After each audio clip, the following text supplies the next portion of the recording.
대한민국의 위태로운 리더십 공백, 칼든 아이 같은 야당. 2025년 12월 3일 비상계엄 선포 이후 대한민국은 불과 5개월 만에 4차례나 통수권자가 교체되는 초유의 상황을 맞이했다. 이는 윤석열 전 대통령의 비상계엄 선포와 파면, 그리고 거대 야당의 연이은 국가 지도자에 대한 탄핵 소추 시도 등 극단적인 정치적 격변이 낳은 결과다.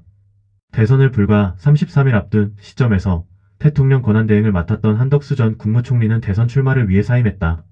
그의 뒤를 이어 권한대행직을 승계할 예정이었던 최상목 전 경제부총리 겸 기획재정부 장관 역시 거대 야당인 더불어민주당의 탄핵 소추안 표결 시도 직전 사퇴했다.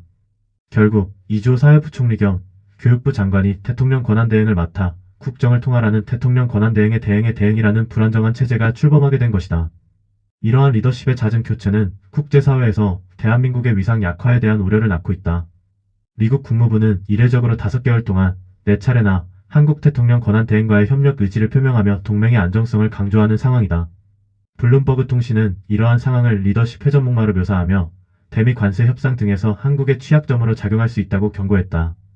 외교적 혼선도 빚어졌다.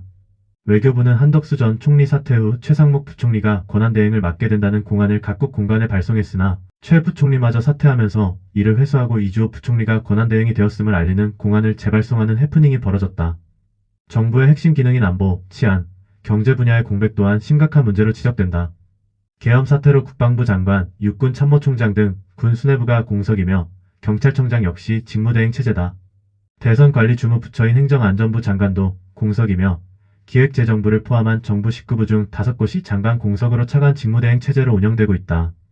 특히 이주호 권한대행은 교육행정 전문가로 외교, 국방, 경제 등 국정 전반을 통솔하기에는 경험이 부족하다는 우려가 크다.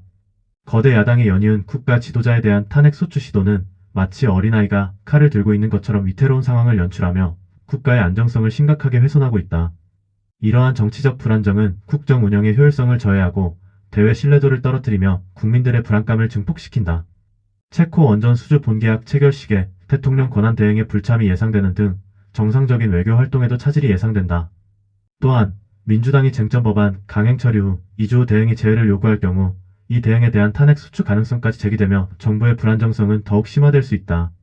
대외적으로 대미 통상 협상이 초기 단계에 머물러 있고 북러 밀착 등으로 한반도 주변 안보 상황이 악화되는 상황에서 대한민국의 잇따른 리더십 공백은 국가적 위기로 이어질 수 있다는 우려가 커지고 있다.